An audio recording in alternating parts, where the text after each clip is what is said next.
Di video kali ini kita mau coba bikin tutorial dial Noken As ya. Khususnya untuk pemula, ada beberapa tips yang mungkin harus kamu pahami dulu dan harus kamu tahu. Jadi ikutin terus.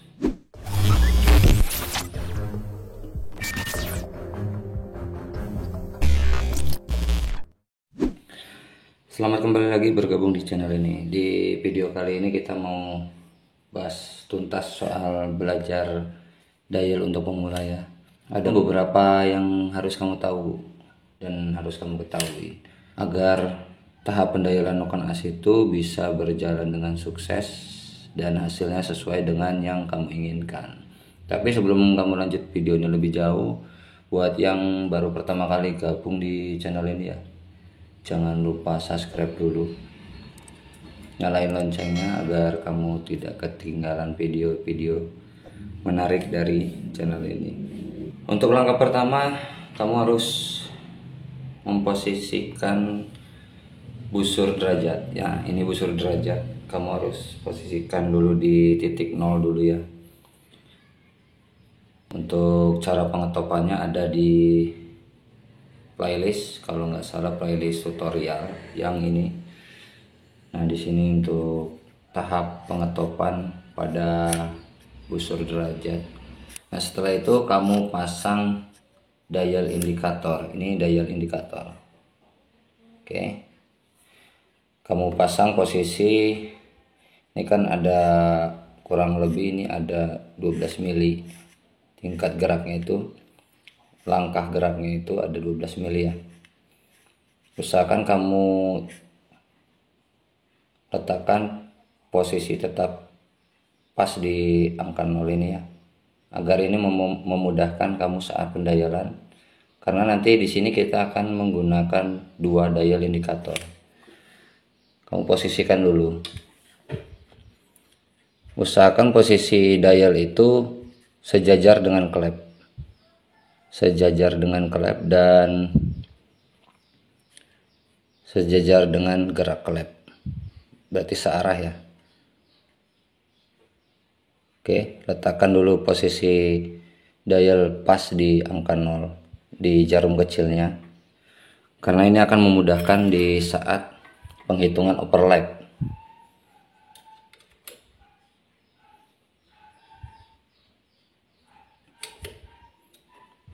Oke.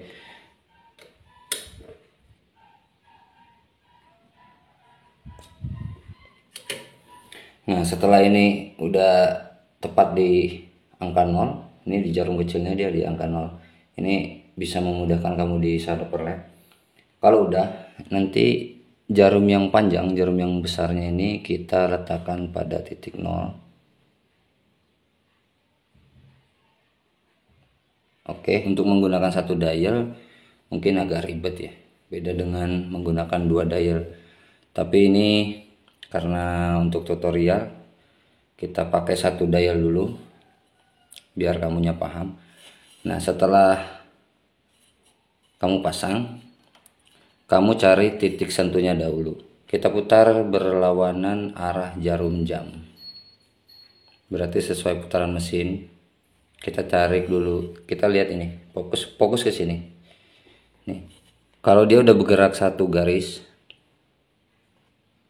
nah bergerak satu garis seperti ini adalah titik sentuh 0,01 ya. Kamu lihat di busurnya, kamu lihat di busur angkanya berapa. Ini kurang lebih titik sentuhnya itu berada di 48 sebelum TMA. 48 sebelum TMA. Nah, jika udah kamu tahu nilainya berapa, kamu tulis.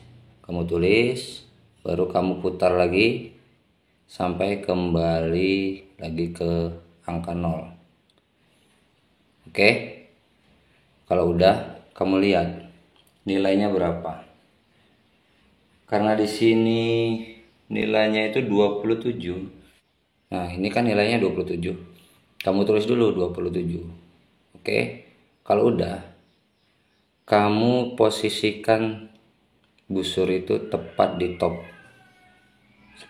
Kita lanjut lagi mutar, kita putar sampai di top ulang, di top kedua ya ini. Oke, top kedua ini kan posisinya berada di overlap. Nah, dari sini kita bisa ketahuin kurang lebih dia overlapnya itu, kita hitung dulu dari 0,987 ya, 7. Kita hitung dulu 1 2,8, kurang lebih 2,7 ya, kurang lebih 2,7. Kalau udah di titik top benar-benar 2,7. Oke. Nah, itu untuk overlap di bagian in ya. Nah, setelah itu kamu putar balik. Setelah kamu catat, kamu putar balik searah jarum jam. Nah, itu adalah angka open, titik sentuh, dari titik sentuh in open sampai ke overlap. Kamu tulis dulu. Jika sudah, kamu putar busur searah dengan jarum jam. Lihat lagi garis di sini. Satu garis ya. Oke. 0,01. Kamu lihat di busurnya berapa. Ini angkanya berada di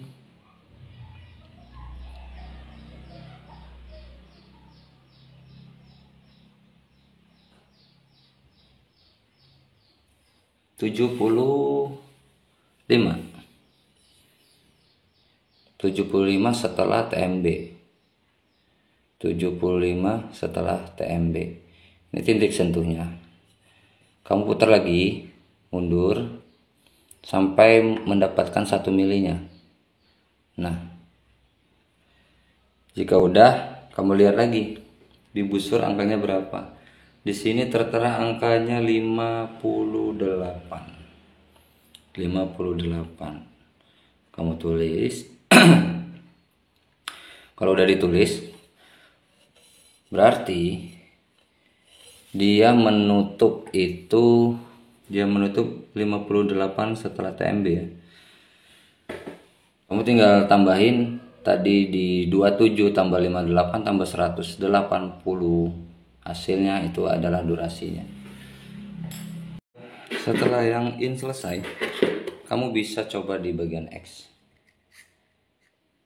Kita pasang dulu dial indikatornya.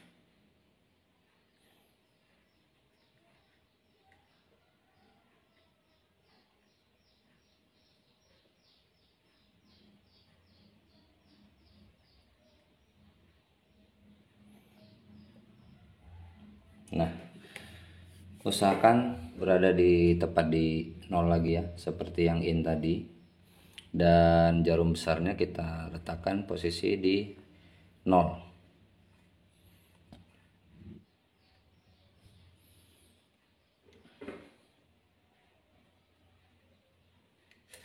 Kita putar lagi berlawanan jarum jam. Kalau udah menyentuh satu garis seperti ini. Nah, kamu lihat di busurnya lagi. Kamu lihat di busur, dia berada di angka 74. Berada di angka 74 sebelum TMB. Kamu putar 1 milinya. 1 mili berarti 1 kali putaran jarum besar full ya. Oke. Lihat di sininya berapa.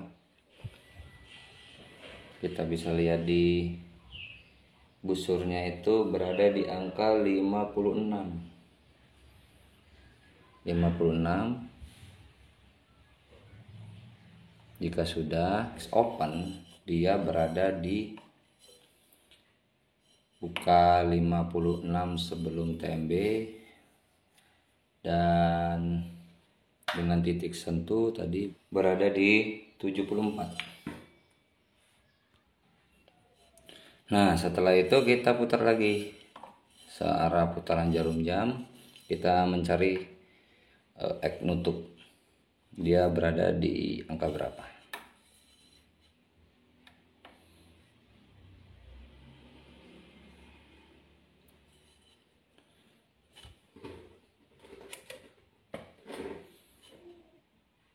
Oke, untuk titik sentuhnya dia berada di 56. Titik sentuhnya itu 56 setelah TMA. Dan 1 milinya dia berada di angka 35. Ini adalah posisi close menutup ya. Close menutup, dia menutup di angka 35 setelah TMA. Dan kita lihat dulu di posisi overlapnya, dia letakkan lagi di titik top.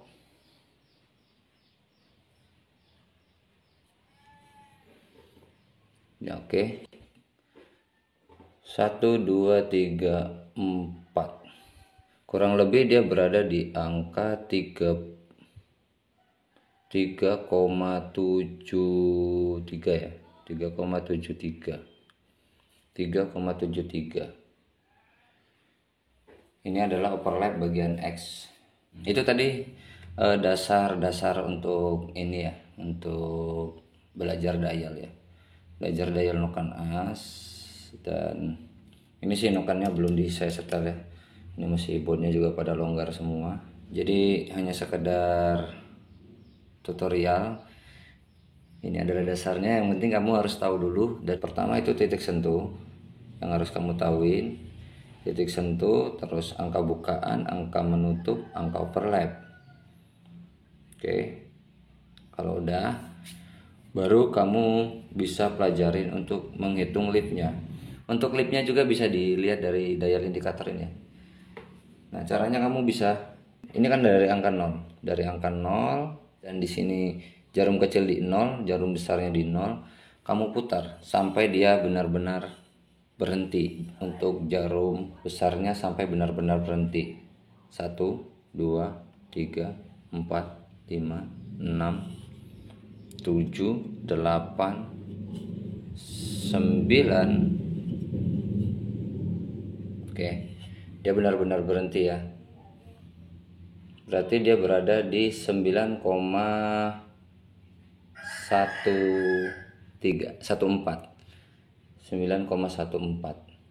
Ini untuk liftnya. Nah, jika kamu ingin menggunakan cara gigi sentrik, ini kan geser ya, sistem geser. Itu tadi cuman sistem noken as yang ini apa namanya, yang masih standar, yang belum bisa digeser-geser. Cara ngitungnya itu seperti itu. Kalau mau belajar masalah geseran gini, mungkin nanti kita bikin lagi videonya.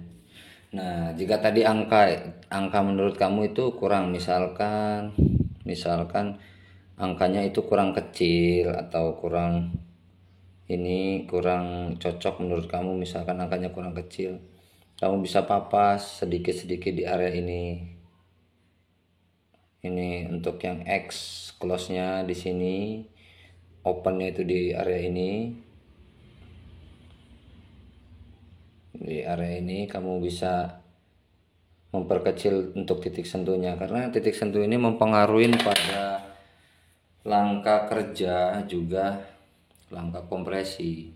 Jadi semakin besar kompresinya kan otomatis ledakan itu semakin dahsyat ya. Gitu. Jadi karena banyak yang berkomentar, "Bang, noken as motornya begini bla bla bla bla bla, durasinya yang cocoknya berapa?" Ya, saran saya sih yang penting gini, kalau ngerubah motor, misalkan kamu motornya mau enak, kompresi kamu misalkan motor 10 ya, 10 banding 1. Oke, kalau misalkan kamu mau bikin motor itu supaya kamu bisa dapat insting sendiri, kamu bikin durasinya gede dulu. Gede dulu dalam artian misalkan saya ambil contoh, eh, inclose-nya itu kamu bikin 57 misalkan, atau 58 misal, ini contoh. Misal motor itu kurang bertenaga, angka enclose yang tadinya 57 atau 58 tadi kamu perkecil menjadi misalkan di angka 55, ataupun di angka 50 misalkan, kalau untuk kelas-kelas motor standar. Jadi jangan terlalu terpicu dengan durasi noken as itu gede udah pasti motor itu bakalan ngebut, bakalan kencang, belum tentu.